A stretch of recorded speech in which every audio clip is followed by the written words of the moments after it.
Kami dari kelompok 5 ingin menayangkan video tentang menentukan tinggi suatu pohon menggunakan klinometer dan meteran. Selamat menyaksikan.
Saya di sini Tri Bagaswara Purnama sebagai objek dengan tinggi badan saya 165 cm atau 1,65 meter.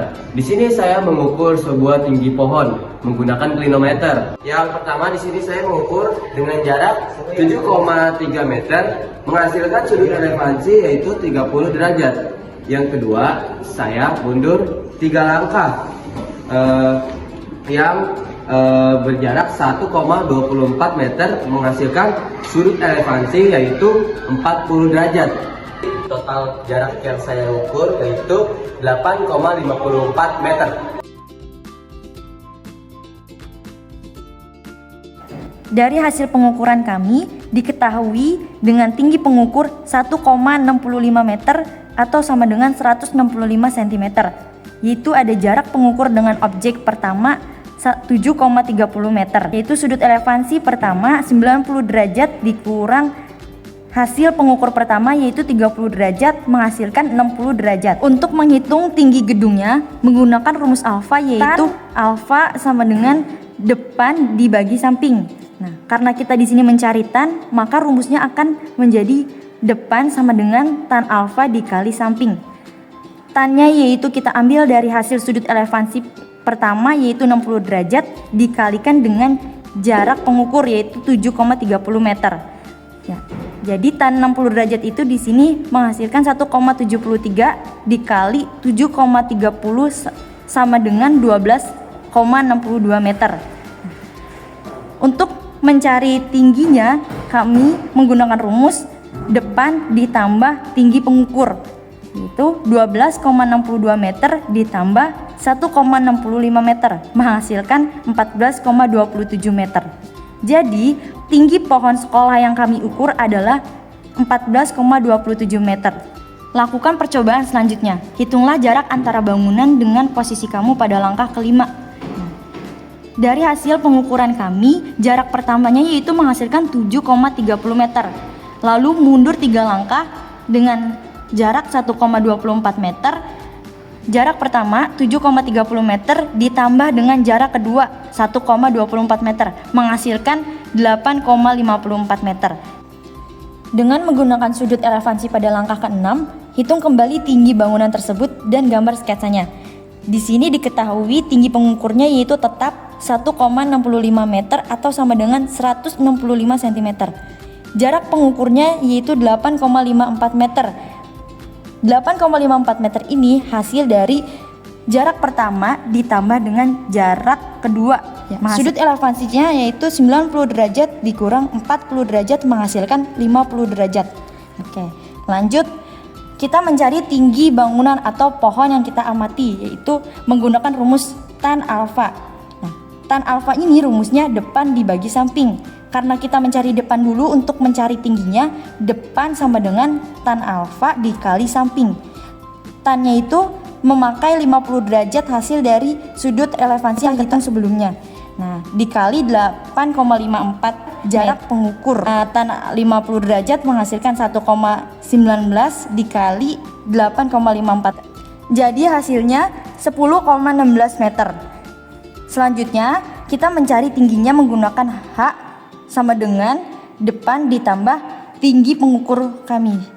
Ya, depannya 10,16 ditambah tinggi pengukurnya 1,65 meter menghasilkan 11,81 meter. Jadi tinggi bangunan yang kami cari dari pengukur kedua yaitu 11,81 meter. Pertanyaan pertama, berapa sudut elevasi yang terbentuk dari cara kerja langkah 3? Tentukan nilai sin, cos, dan tan sudut tersebut. Sudutnya adalah 30 derajat, sin dari 30 derajat adalah setengah atau 0,5, cos dari 30 derajat adalah setengah akar 3 atau 0,86, tan dari 30 derajat adalah sepertiga akar 3 atau 0,57.